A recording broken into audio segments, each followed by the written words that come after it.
Bakersfield ਦੇ ਵਿੱਚ ਲੱਗਣ ਜਾ ਰਿਹਾ ਹੈਗਾ। ਓਕਲੈਂਡ ਵੀ ਲੱਗਣ ਨੂੰ ਜਾ ਰਿਹਾ ਜਾਂ ਹਾਂ ਵਾਟ ਨਹੀਂ ਇਹ ਇਲੈਕਟ੍ਰਿਕ ਟਰੱਕ ਸਟਾਪ ਬਣ ਰਿਹਾ ਹੈਗਾ। ਅੱਛਾ ਇਲੈਕਟ੍ਰਿਕ ਟਰੱਕ ਸਟਾਪ ਬੇਕਰਫੀਲਡ ਵਿੱਚ। ਹਾਂ ਹਾਂਜੀ, ਵਾਟ ਈਵੀ ਦੇ ਨਾਂ ਤੋਂ ਹੈਗਾ ਤੇ ਇਹ ਜਿਹੜਾ ਆ ਮਈ 6 ਨੂੰ ਮੰਡੇ ਨੂੰ ਇਹਦੀ ਜਿਹੜੀ ਇਨੈਗੂਰੇਸ਼ਨ ਹੈਗੀ ਆ ਬੇਕਰਫੀਲਡ ਦੇ ਵਿੱਚ। ਤੇ ਇੱਥੇ ਜਿਹੜੇ ਆ ਮਤਲਬ ਕਿ ਉਹਨਾਂ ਵੱਲੋਂ ਗ੍ਰੈਂਡ ਓਪਨਿੰਗ ਦੇ ਉੱਤੇ ਵਾਈਟ ਹਾਊਸ ਤੋਂ, California governor house, California energy commission, California air resource board ਤੇ ਹੋਰ ਕਾਫੀ ਡਿਗਨਿਟਰੀਜ਼ ਜਿਹੜੇ ਆ ਉੱਥੇ ਆਉਣ ਦੀ ਆਸ ਕੀਤੀ ਜਾ ਰਹੀ ਆ।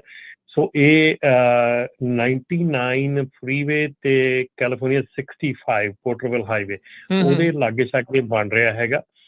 ਸੋ ਇਹ ਜਿਹੜਾ ਹੈਗਾ ਕਾਫੀ ਵੱਡਾ ਹੈਗਾ। ਇਹ ਜਿਹੜਾ ਇਹਦੇ ਵਿੱਚ ਆਪਣੇ Bob foster farmer mayor of city of long beach ਉਹ ਵੀ ਆ ਰਹੇ।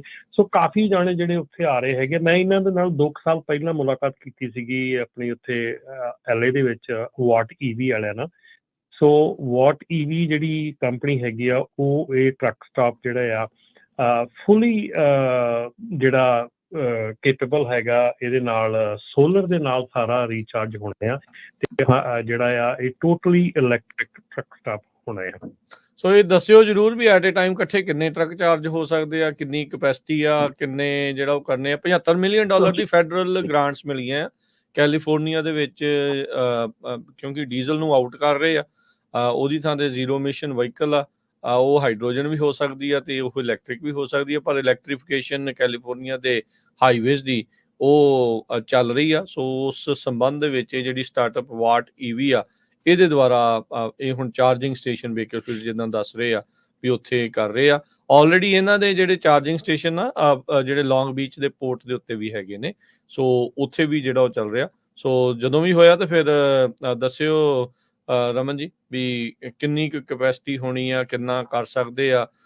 ਕਿਉਂਕਿ ਇਸ ਟਾਈਮ ਜਿਹੜਾ ਇਲੈਕਟ੍ਰੀਫਿਕੇਸ਼ਨ ਅਮਰੀਕਾ ਦੇ ਵਿੱਚ ਜਿਹੜੀ ਕਮਰਸ਼ੀਅਲ ਨਹੀਂ ਪਰਸਨਲ ਗੱਡੀਆਂ ਦੇ ਲਈ ਵੀ ਜਿਹੜਾ ਹੈਗਾ ਆ ਉਹ ਕਈ ਥਾਂ ਤੇ ਚੱਲਦੇ ਆ, ਕਈ ਥਾਂ ਤੇ ਚੱਲਦੇ ਨੇ, ਕਈ ਥਾਂ ਤੇ ਇੰਨੇ ਸਲੋ ਚਾਰਜ ਹੁੰਦੇ ਆ ਵੀ ਲੋਕ ਕਈ ਵਾਰੀ ਅੱਕ ਵੀ ਜਾਂਦੇ ਆ। ਸੋ ਓਵਰਆਲ ਕੀ ਇਹ ਗੈਸ ਤੋਂ ਸਸਤੀ ਪੈਣੀ, ਮਹਿੰਗੀ ਪੈਣੀ, ਕੀ ਹੋਣਾ, ਉਹ ਤਾਂ ਲੋਕਾਂ ਦੇ ਹਾਲੇ ਜਿਹੜੇ ਆ ਵਿੱਚ ਵਿਚਾਲੇ ਹੀ ਆ।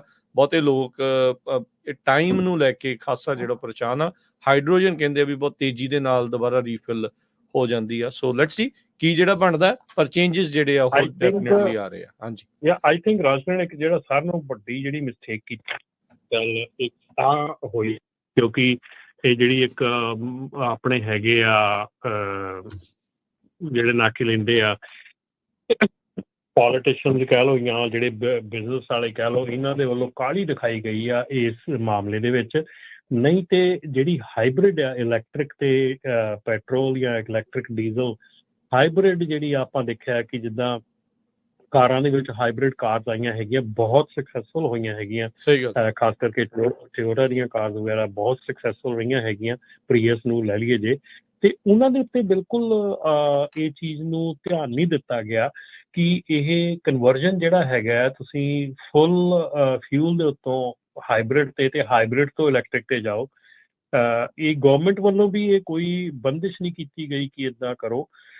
ਟੋਟਲੀ ਇਹਨੂੰ ਇੱਕਦਮ ਹੀ ਤੁਸੀਂ ਤੇਲ ਡੀਜ਼ਲ ਬੰਦ ਕਰਕੇ ਇੱਕਦਮ ਹੀ ਤੁਸੀਂ ਇਲੈਕਟ੍ਰਿਕ ਕਰਨ ਦੀ ਕੋਸ਼ਿਸ਼ ਕਰ ਰਹੇ ਹੈਗੇ ਆ। ਇਹ ਸਾਰਾ ਹੀ ਜਿਹੜਾ ਆ ਇਹ ਬਿਜ਼ਨਸ ਮਾਡਲ ਦੇ ਉੱਤੇ ਡਿਪੈਂਡ ਕਰ ਰਿਹਾ ਹੈਗਾ, ਨਾਟ ਕਿ ਵਟ ਇਜ਼ ਡੂਏਬਲ, ਫੀਜ਼ੇਬਲ ਕੀ ਹੈਗਾ, ਡੂਏਬਲ ਕੀ ਹੈਗਾ, ਉਹਦੇ ਉੱਤੇ ਮੇਰੇ ਖਿਆਲ ਦੇ ਵਿੱਚ ਧਿਆਨ ਨਹੀਂ ਦਿੱਤਾ ਗਿਆ। ਔਰ ਇਸ ਚੀਜ਼ ਦਾ ਖਮਿਆਜ਼ਾ ਜਿਹੜਾ ਆ ਇਹ ਪਬਲਿਕ ਨੂੰ ਭੁਗਤਣਾ ਪੈ ਰਿਹਾ। ਕਿਉਂਕਿ ਜੇ ਤੁਸੀਂ ਗੱਲ ਕਰੋ ਇਲੈਕਟ੍ਰਿਕ ਕਾਰ ਦੀ, ਹੈ ਨਾ, ਤੇ ਇਲੈਕਟ੍ਰਿਕ ਕਾਰ ਤੇ ਇਸ ਵੇਲੇ ਟੈਸਲਾ ਦੀ ਗੱਲ ਕਰਦੇ ਆ, ਚਲੋ ਅੱਜ ਤਾਂ ਪ੍ਰਾਈਸਾਂ ਉਹਦੀਆਂ ਗਿਰ ਰਹੀਆਂ ਹੈਗੀਆਂ। ਜਿਹੜੀ ਕਾਰ 60,000 50,000 60,000 ਦੀ ਵੇਚਦੇ ਆ, ਉਹ ਕਾਰ ਜਰਨਲ ਫਿਊਲ ਦੇ ਵਿੱਚ ਉਹ ਕਾਰ 30,000 to 35,000 ਦੀ ਆ ਜਾਂਦੀ ਹੈ। 40,000 ਐਟ ਦਾ ਮੈਕਸ, ਉਹ ਤੋਂ ਮਤਲਬ ਕਿ ਬੈਟਰ ਆਪਸ਼ਨਸ ਦੇ ਨਾਲ ਆ ਜਾਂਦੀ ਹੈ। ਸੋ ਜਿਹੜਾ 20,000 ਐਕਸਟਰਾ ਤੁਸੀਂ ਦੇ ਰਹੇ ਆ ਐਜ਼ ਅ ਇਲੈਕਟ੍ਰਿਕ ਦਾ, ਤੁਸੀਂ ਤਾਂ ਆਪਣਾ ਜਿਹੜਾ ਫਿਊਲ ਤੁਸੀਂ ਮਤਲਬ ਉਸ ਕਾਰ ਦੇ ਉੱਤੇ ਜਿਹੜਾ 10 ਸਾਲਾਂ 'ਚ ਫਿਊਲ ਜਿਹੜਾ ਯੂਜ਼ ਕਰਨਾ ਆ, ਤੁਸੀਂ ਜੇ ਉਹਨੂੰ $20,000 ਨੂੰ ਕਾਰ ਦੀ ਜਿੰਨੀ ਮਾਈਲੇਜ ਉਹਨੂੰ ਡਿਵਾਈਡ ਕਰਕੇ ਦੇਖੋ ਤੇ ਤੁਸੀਂ ਐਟਲੀਸਟ 5 ਤੋਂ 7 ਸਾਲਾਂ ਦਾ ਫਿਊਲ ਐਡਵਾਂਸ ਦੇ ਵਿੱਚ ਦੇ ਰਹੇ ਆ ਟੈਸਲਾ। ਠੀਕ ਹੈ ਨਾ। ਸੋ ਉਹਦੇ ਵਿੱਚ ਕਿਹੜੀ ਸੇਵਿੰਗਸ ਆ? ਮਤਲਬ ਇਹ ਤਾਂ ਮੈਨੂੰ ਨੰਬਰ ਅੱਜ ਤੱਕ ਨਹੀਂ ਸਮਝ ਆ ਰਹੇ ਦੁਨੀਆ ਦੇ ਕਿ ਕਿਹੜੀ ਸੇਵਿੰਗਸ ਦੀ ਨਾ ਗੱਲ ਕਰ ਰਹੇ ਹੋ ਉਹਦੇ ਵਿੱਚ, ਠੀਕ ਹੈ ਨਾ। ਵੀ ਤੁਸੀਂ ਐਕਸਟਰਾ ਮਨੀ $20,000 ਤਾਂ ਤੁਸੀਂ ਪਹਿਲਾਂ ਹੀ ਉਹਨਾਂ ਨੂੰ ਐਕਸਟਰਾ ਦੇ ਦਿੱਤਾ, ਤੇ ਉਹੋ ਹੀ ਤੁਸੀਂ 20,000 ਤੁਸੀਂ 7 ਸਾਲਾਂ ਦੇ ਵਿੱਚ ਦੂਜੀ ਕਾਰ ਦੇ ਵਿੱਚ ਫਿਊਲ ਨਹੀਂ ਯੂਜ਼ ਕਰਨਾ, ਠੀਕ ਹੈ ਨਾ। ਇਹ ਲੋਕਾਂ ਦੀ ਹੋੜ, ਲੋਕਾਂ ਦੀ ਜਿਹੜੀ ਇੱਕ ਦੌੜ ਆ ਨਾ, ਉਸ ਚੀਜ਼ ਨੇ ਵੀ ਇਹ ਪਾਗਲਪੰਥੀ ਨੂੰ ਬਹੁਤ ਹਵਾ ਦਿੱਤੀ ਆ। ਚਾਲ ਭੇਡ ਚਾਲ ਜਿੱਦਾਂ ਕਹਿੰਦੇ ਆ ਵੀ ਚੱਲ ਪੈਂਦੀ ਆ, ਤੇ ਫਿਰ ਉਹੀ ਕੁਛ ਜਿਹੜਾ ਹੁੰਦਾ, ਕਿਉਂਕਿ ਦੁਨੀਆ ਪਾਗਲ ਹੋ ਕੇ ਪਤਾ ਨਹੀਂ, ਮਤਲਬ ਮੈਂ ਪਤਾ ਨਹੀਂ ਕਿੱਡਾ ਕੁ ਵੱਡਾ ਸਟੇਟਸ ਸਿੰਬਲ ਦੇ ਉੱਤੇ ਜ਼ਿਆਦਾ ਚੱਲ ਜਾਂਦਾ ਹੈ ਕੰਮ, ਤੇ ਐਕਚੁਅਲ ਸੇਵਿੰਗ ਆ ਉਹ ਚੀਜ਼ ਆ, ਉਹਦੇ ਵੱਲ ਬੰਦਾ ਕਈ ਵਾਰੀ ਧਿਆਨ ਨਹੀਂ ਦਿੰਦਾ। ਪਰ ਜਿਨ੍ਹਾਂ ਨੇ 2 ਸਾਲ ਪਹਿਲਾਂ ਖਰੀਦੀਆਂ ਉਹ ਤਾਂ ਹੁਣ ਰੋਂਦੇ ਆ ਵੀ ਕਿੰਨੇ ਹਜ਼ਾਰ ਪ੍ਰਾਈਸ। 2 ਸਾਲ ਦੀ ਨਹੀਂ ਗੱਲ ਕਰੋ ਹਰਜੋਤ ਜੀ, 6 ਮਹੀਨੇ ਪਹਿਲਾਂ ਦੀ ਗੱਲ ਕਰੋ। ਜਿਨ੍ਹਾਂ 6 ਮਹੀਨੇ ਪਹਿਲਾਂ ਵੀ ਖਰੀਦੀਆਂ ਉਹਨਾਂ ਦੇ ਵੀ 10,000 15,000 ਰੇਟ ਘਟ ਚੁੱਕਾ ਆ। ਉਹ ਚਲੋ ਅੱਜ ਕਹਿਣਾ ਹੀ ਪੈਣਾ ਉਹਨਾਂ ਨੂੰ, ਹੁਣ ਵਧੀਆ ਹੈ। ਅੱਜ ਚਾਈਨਾ ਦੇ ਵਿੱਚ ਜਿਹੜਾ ਆਟੋ ਸ਼ੋਅ ਸ਼ੁਰੂ ਹੋਇਆ, ਉਹਦੇ ਵਿੱਚ ਇਲੈਕਟ੍ਰਿਕ ਕਾਰਾਂ ਤੁਸੀਂ ਦੇਖੋ, ਇਸ ਵੇਲੇ ਅੱਜ ਸ਼ੁਰੂ ਹੋਇਆ ਚਾਈਨਾ ਵਿੱਚ ਆਪਣਾ ਕਾਰ ਸ਼ੋਅ ਜੀ, ਉਹਦੇ ਵਿੱਚ ਇਲੈਕਟ੍ਰਿਕ ਕਾਰ ਜਿਹੜੀਆਂ ਆ ਰਹੀਆਂ ਹੈਗੀਆਂ, ਦੇ ਨੂੰ ਬਲੋ ਅਵੇ ਦਿਸ ਥਿੰਗ। ਆ ਚੀਜ਼ ਜਿਹੜੀ ਆ ਟੈਸਲਾ ਉੱਥੇ ਜਾ ਕੇ